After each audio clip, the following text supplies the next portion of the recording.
Okie dokie, everybody. Welcome back. You're here at the Fox Den with Petra Foss, the Papa Fox, and we're going to continue playing Tyranny by Obsidian Entertainment. When we last left off, we had attempted to find some of the tools for Knapper Jaspos, but this door was not the one we wanted. I got it.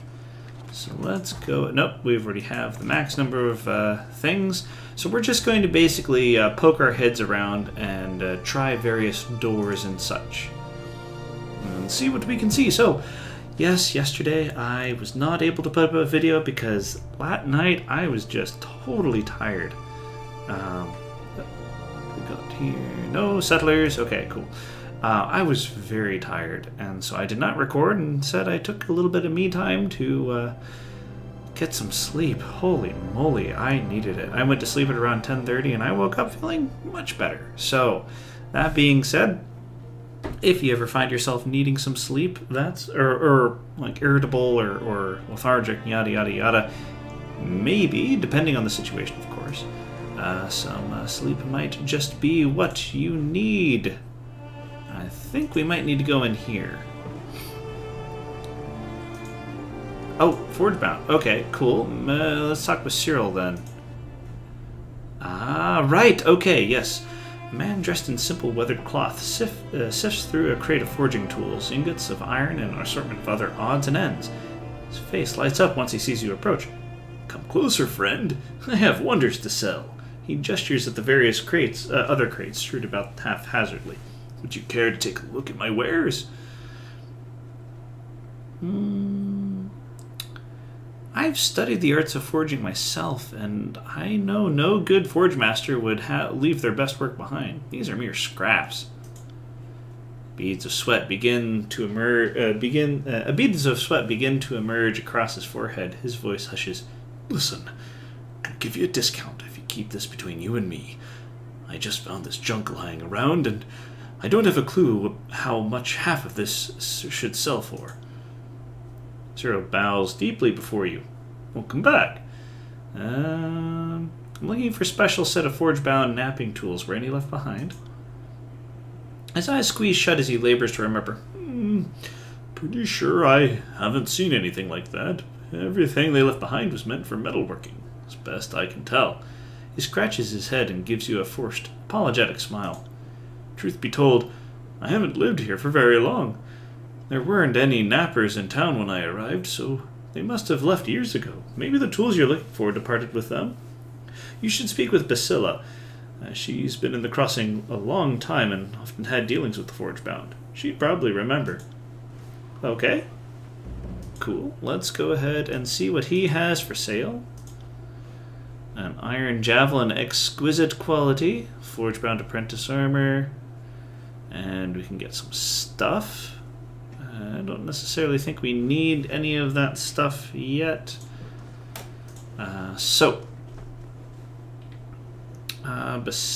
Lethian's mistress. I think Basila is going to be in there. Merchant Basila. Okay. Well, let's go find Merchant Basila. And maybe she might be able to help us. Who knows? Merchant Helena? No, that's not the one we want. So, how are y'all doing?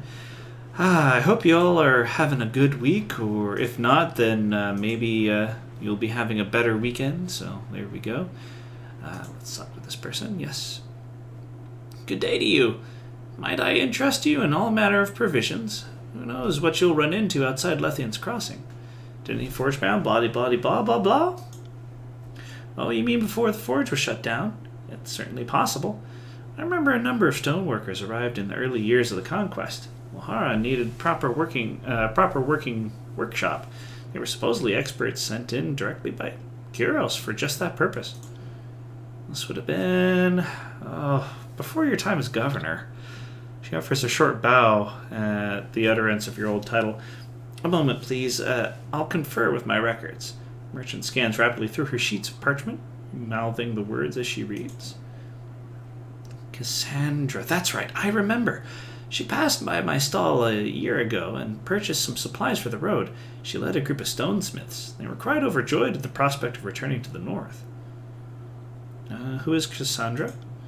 She's the expert in stoneworking, but I didn't know her much beyond her reputation. We spoke a few times, but she didn't care much for pleasantries or what have you. I don't think knappers have much need to buy tools. I mean, they make their own, right? But she did buy parchment and ink from time to time. I think she tended to keep meticulous notes about her work. I'm looking for a special set of knapping tools. Did she carry anything like that?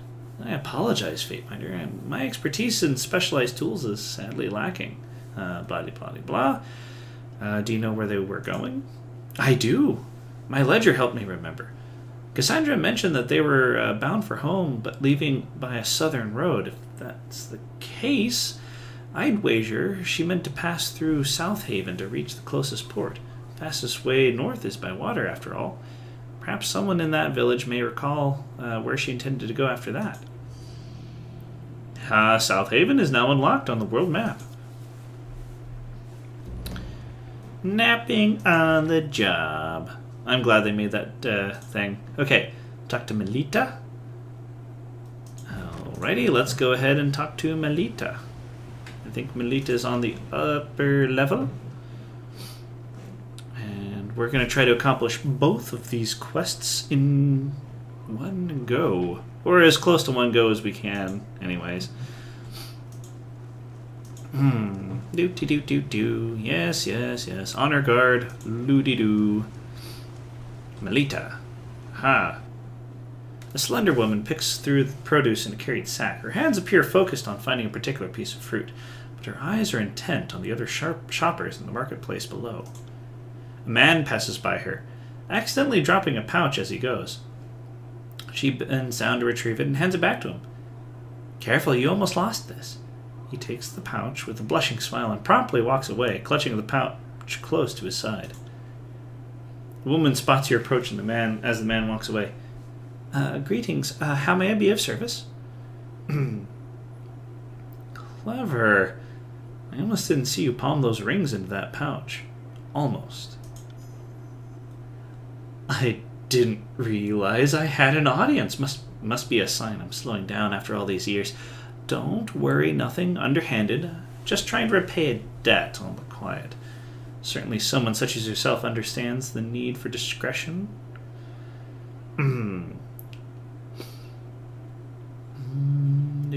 Tell me what I need to know. I'm not interested, but I need to... I see pickpockets do things like that. I'm not interested in causing any troubles, but I do need you to answer some questions of mine. Oh, this? Her hands briefly vanish within the folds of her skirt, only to reappear in the pouch in question. Scraps of parchment. I meant to deliver this to the court after acquiring it from a traveling sage. It may be magical in nature, or contain knowledge forbidden by Kyros. Please take it. I'm only happy to do my part. She steps back and observes you, continuing to maintain an air of pleasant attentiveness. Is there anything else I can do for you? Must be the peddler my friend mentioned. Yes, that's me. Xantha will supply. Okay, cool. Just what are you here to... Wagstaff sent me to... Did he now? I suppose he's a reminder of our code of confidentiality. Where did you run it? You gripe about confidentiality and then ask me where he is? Can't fault me for trying. I need to find Phoebe. Current information costs extra, and information on friends costs extra. So this is the kind of question I'm comfortable... Lethian's crossing favor? I can be trusted. Ask around town if you don't believe me. Can't buy grain with noble sentiments, but if a Fatebinder is asking, I can find it in me to be forthcoming. Phoebe sends me the occasional missive. Last I heard from her, she's doubled back toward the burning library. She's got herself the dangerous notion that she can recover scripts from her old home, though I think she's avoiding the actual library, seeing as it's the epicenter of the devastation. She mentioned the place called Phlogiston? I think she means the village that used to be called Babbling Springs before the war, out in the contested lands. And that's as much as I know about where to find her. If you can't find her there, maybe she's taking her chances at the library itself. That's what are you supposed to peddle? Okay. That's all I need to know. Wonderful. Find Phoebe. Fleeby, fleebity, fleebity, flurbly, flurp. Okay. Let's go ahead and take a look at the world map. Please, thank you. Okay, Phlogiston? Or we can go to South Haven. We are actually going to go to South Haven, I think. That's closer, and I have a feeling I'm probably going to side with the napper. I mean, napping is my thing after all, so there we go. Run, run, run, run, run, run, run, run, run, run. On our guard. That's so cool, we have our own army now. Sun Soldier. Huzzah. Oh, and they bow to us. Oh, that's adorable. That's really cute. Okay. World map. South Haven, 1 day, 19 hours.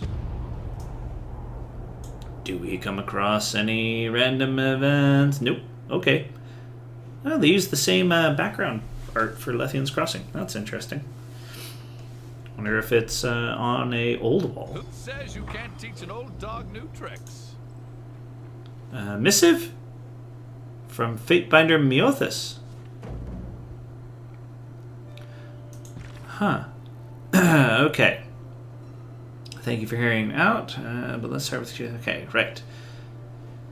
Salutations, Petra Foss. It is difficult to separate fact from superstition when it comes to the edicts, as it seems only Kyros knows how it all works. The rest of us are only left to live in fear and ponder it all. Kyros' edicts are sort of magic above and beyond even the Archons. I dare say the edicts are stronger than Kyros, as there's no evidence Kyros can willingly stop an edict once set into motion. Which is, in part, why Kyros' edicts seem to have an until or unless clause in their wording. I know the edict, as powerful as it is, requires a human voice to complete the casting. Thus the Overlord has people like you proclaim edicts, cast far from the Imperial throne.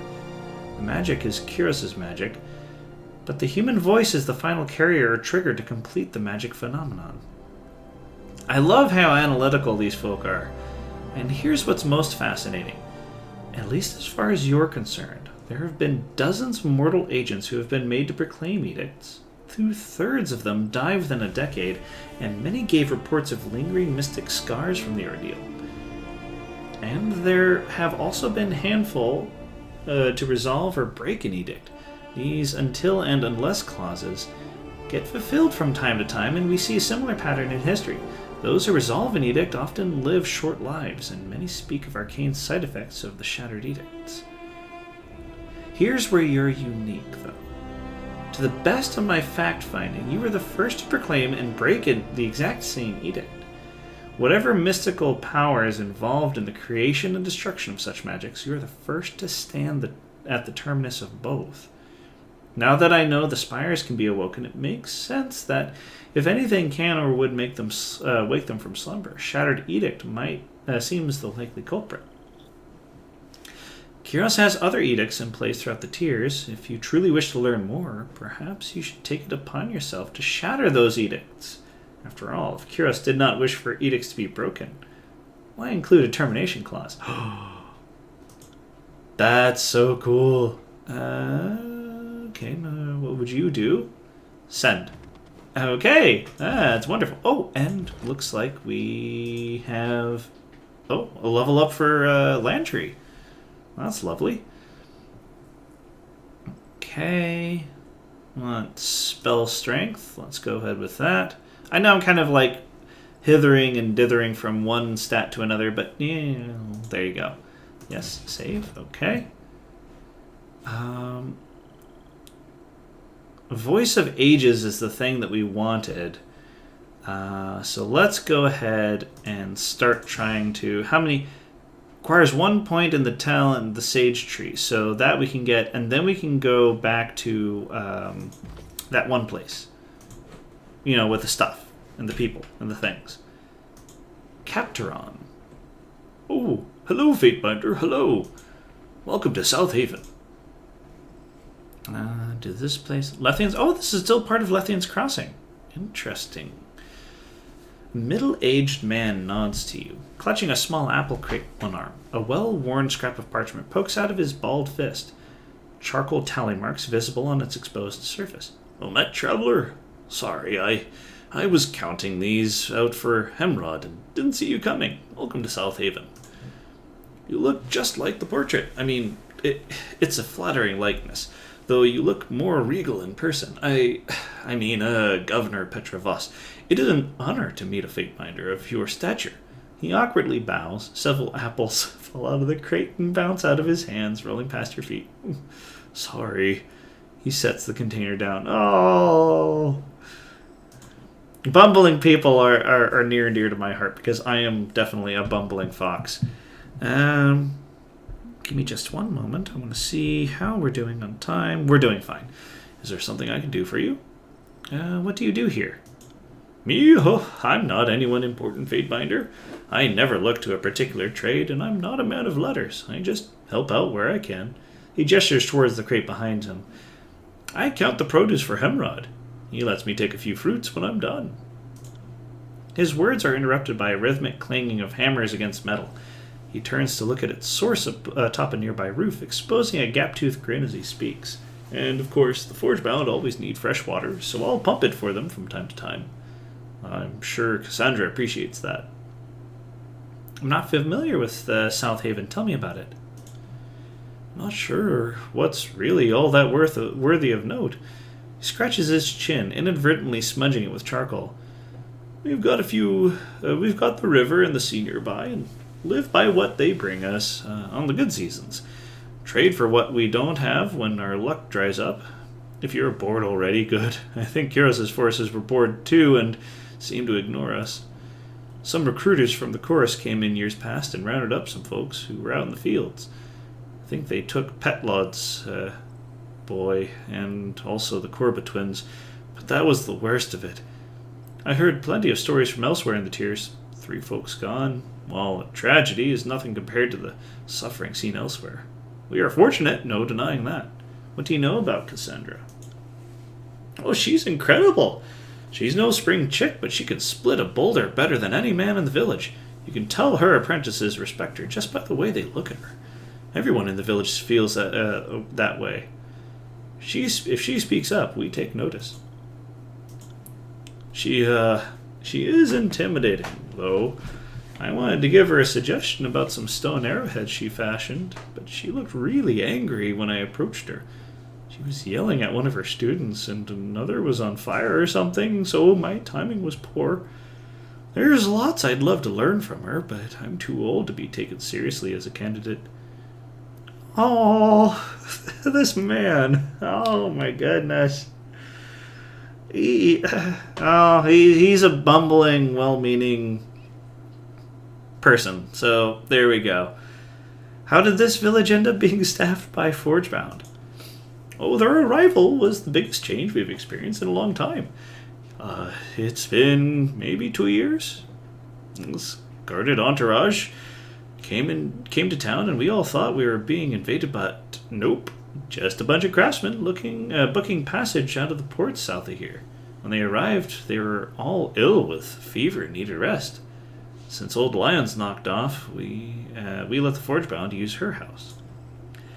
We all assumed it'd be temporary, but either the ship they meant to board sank, or they had a change of plans. Span later, the Forgebound were still here, making themselves at home.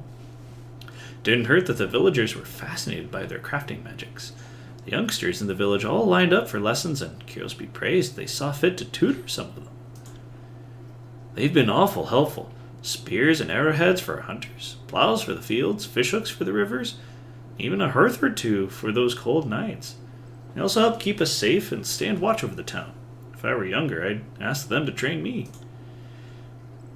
You can find the Forgebound just on the roof of the building behind me. Cassandra keeps her apprentices working late, but rarely stays up with them at this hour. She's up before first light, after all. That's all for now. Okay. Napping on the job. Okay. Okay, we're just going to go the other way. I want to explore some of this. Oh, okay. I guess there's a curfew in effect. I could sneak around them, but I don't really have much in the way of stealth. Okay. Wait until morning. I need a place to stay until morning. Of course. Philia lets me stay in her son's old room. There's a cot there you can use. Okay. Well, after we wake up, I think we are going to call this an end of the episode. If you've enjoyed, go ahead and hit that like button or give me some feedback if you prefer. Of course, if you enjoy my other work, then a subscription to the channel would also be absolutely most appreciated. As always, it's great to see you all here at the Fox Den. I hope to come back next time and pull up a chair for some more tyranny. Alrighty, y'all take care now. Bye.